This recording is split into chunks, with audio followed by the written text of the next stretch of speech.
खगोल शास्त्रियों का तीर्थराज बनेगा उज्जैन। बिल्कुल सही सुना आपने, मध्य प्रदेश का उज्जैन खगोल शास्त्रियों का तीर्थराज बनेगा। 21 जून को ये तीर्थराज की क्या होगी दोस्त, याद रखना, स्थापना होगी। क्यों बनेगा, कैसे बनेगा, बिल्कुल दोस्त जुड़े रहिए वीडियो से और देखते रहें कि क्यों बनेगा उज्जैन खगोल शास्त्रियों का तीर्थराज। उज्जैन जो कि मध्य प्रदेश में क्षिप्रा नदी के तट पर स्थित एक महाकाल नगरी है, जिसे महाकाल की नगरी कहा जाता है। इसे सिंहस्थ कुंभ की नगरी के नाम से जाना जाता है। राजा विक्रमादित्य द्वारा यह नगरी बसाई गई थी। तो क्यों इसे खगोल शास्त्रियों का तीर्थ कहा जा रहा है, चलिए चर्चा करते हैं। हाल ही में न्यूज में आए हुए मध्य प्रदेश के उज्जैन के डोगला गांव बहुत सुर्खियों में बना हुआ है। उसका कारण क्या है कि इस डोगला गांव को देश की 6वीं वेधशाला के रूप में तैयार किया गया है।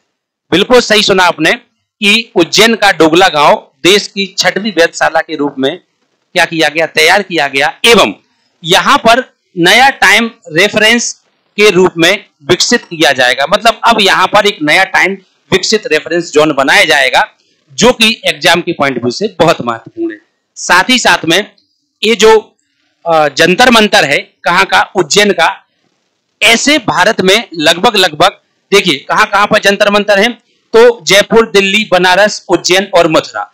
जो उज्जैन का जंतर मंतर है उसे बराह-महर खगोलीय वेधशाला के रूप में जाना जाएगा और वहां पर क्या बनाया जाएगा, नया टाइम रेफरेंस जोन बनाया जाएगा।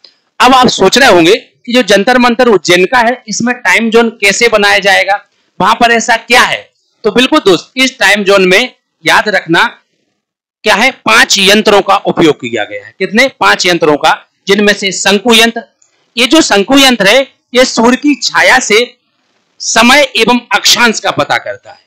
साथ ही साथ में भित्ति यंत्र यह दिशाओं के बारे में बताता है, एवं सम्राट यंत्र यह एक विशाल त्रिकोणीय घड़ी का रूप है और यह समय का निर्धारण करेगा, एवं नाड़ी यंत्र ग्रहों की दिशा बताएगा। साथ ही साथ में भास्कर यंत्र गोलाकार है एवं पृथ्वी के झुकाव के बारे में बताएगा।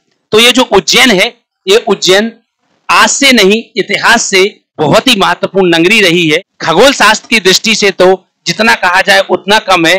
पूरे ब्रह्मांड में उज्जैन ही एकमात्र ऐसी जगह है जहां पर 21 जून को सूर्य की 90 डिग्री की किरणें पड़ती हैं और लंबवत होती हैं। पूरे ब्रह्मांड में सिर्फ उज्जैन ही एक ऐसा है। उज्जैन जिसे महाकाल की नगरी कहा जाता है। महाकाल मंदिर विश्व का एकमात्र ऐसा मंदिर है जहां पर भस्म आरती होती है, जहां पर भगवान शिव शिक्षक अवस्था में है। 12 ज्योतिर्लिंगों में एकमात्र ऐसा ज्योतिर्लिंग महाकाल का ज्योतिर्लिंग है जो दक्षिण मुखी शिवलिंग, एवं इन 12 ज्योतिर्लिंगों में शिक्षक अवस्था में एकमात्र ज्योतिर्लिंग है कौन सा, महाकाल ज्योतिर्लिंग के इतिहास की चर्चा करें तो इल्तुतमिश द्वारा इस मंदिर को लूटा गया था।